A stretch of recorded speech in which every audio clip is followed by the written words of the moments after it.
दो प्रकार के होते हैं, एक ज्ञानी भक्त और एक अबोध भक्त, भोले भक्त जिन्हें कहते हैं, जो कुछ जानते नहीं है। भगवान कहते हैं जो ज्ञानी भक्त मेरे हैं ये बड़े बेटे हैं, और जो अबोध भक्त है ये छोटे बेटे हैं। कि ज्ञानी मोए विशेष प्रिया, भगवान कहते हैं ज्ञानी लोग मुझे विशेष प्रिय हैं, बड़े प्यारे हैं। कि मोरे प्रौढ़ तनय सम ज्ञानी, जो ज्ञानी होते हैं ये मेरे बड़े बेटे हैं, और जो अज्ञानी हैं भोले हैं ये मेरे छोटे बेटे हैं।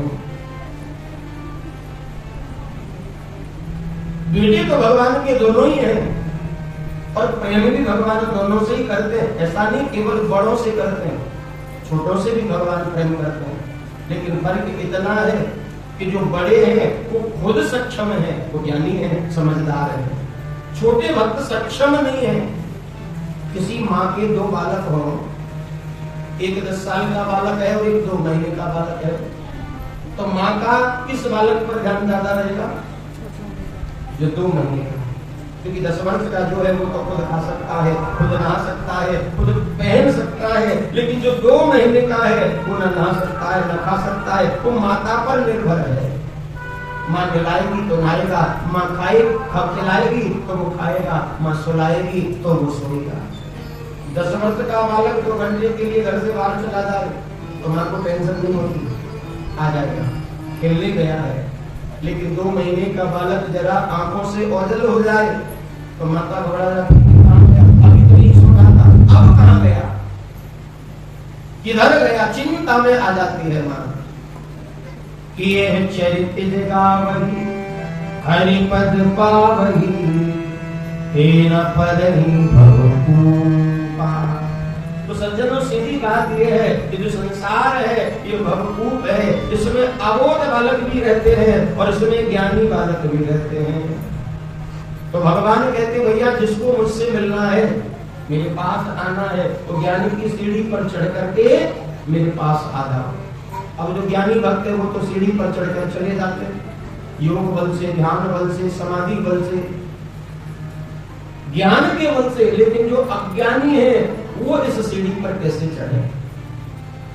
10 वर्ष का बालक जीने पर सीढ़ी पर चढ़ सकता है, पर 2 महीने का बालक सीढ़ी पर थोड़ी चढ़ सकता है। भगवान कहते हैं मुझसे मिलना है तो आ जाओ ऊपर, सीढ़ी पर चढ़कर। ज्ञान की सीढ़ी मैंने लगाई है। अबोध भक्त कहते हैं महाराज ज्ञानी तो चढ़कर जा सकते हैं आप तक, पर हम कैसे जाए? भगवान बोले भैया मैंने तो सीढ़ी लगा दी, अब चाहे जैसे आओ, इस पर चढ़कर के आना पड़ेगा, और जो चढ़ जाएगा वो मुझे प्राप्त कर लेगा।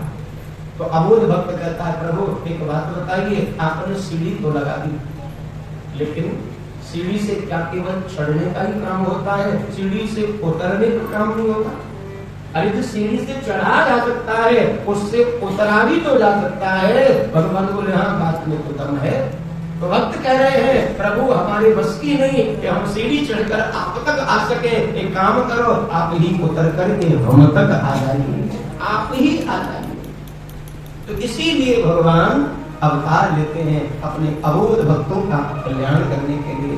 प्रभु को तर करके भव सागर में आ जाते हैं। इसी क्रम में भगवान ने 12 अवतार धारण किया है। बड़ी सुंदर झांकी वामन भगवान की आपके सन्मुख आई है, आप दर्शन करें। सबसे पहले हमारे मुख्य यजमान यहाँ योगराज जी आगे आकर के भगवान की पूजा करेंगे, कोई भी खड़ा नहीं होगा।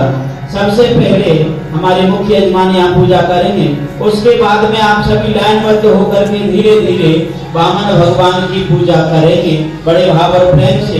राजा के द्वारे आए हरि वामन का भेष बनाए, हरि राजा के द्वारे आए, हरि वामन का भेष बनाए।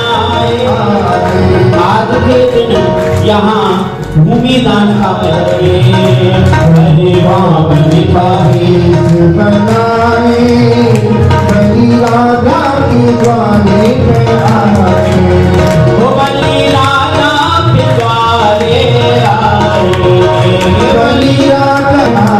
अब जिनका भी भारे, जिनका भी भाव हो, खड़े होकर के